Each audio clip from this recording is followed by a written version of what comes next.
So motion and ClickUp side by side comparison.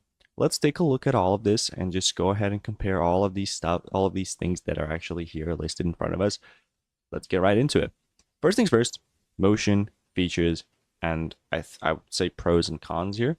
And this is pros and cons as well. So automatic scheduling is definitely a feature which motion offers to you, and it can save you a lot of time, and especially comes in handy with a lot of lazy people.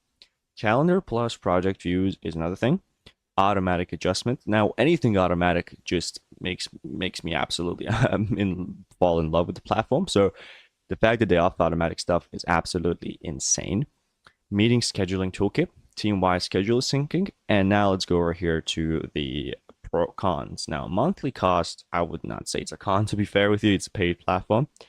Limited customization, and it has a cluttered UI, which can become a headache if you're planning on using motion for a long term. But let's go over here to ClickUp and let's see what it can offer.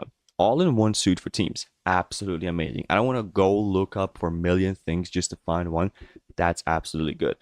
Extensive customization. Another thing which I'm definitely a fan of. Goal planning and tracking. Good.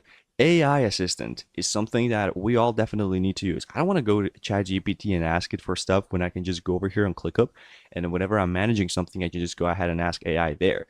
It saves me a lot of time. Even if it's 10 seconds, it saves me quite a bit of time.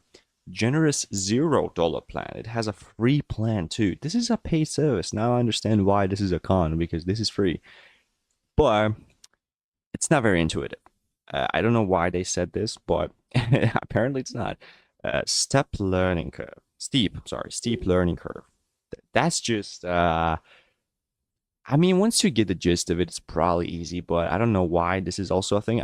This is overly hating on ClickUp, and no need to pay extra for, oh yeah, that's a problem. You need to, AI doesn't come with a $0 plan. But given the fact that this also costs money and it does not come with an AI assistant, I think ClickUp is perfectly fine. If you're planning already paying for motion, you probably might as well want to check out ClickUp. Just a humble opinion of mine.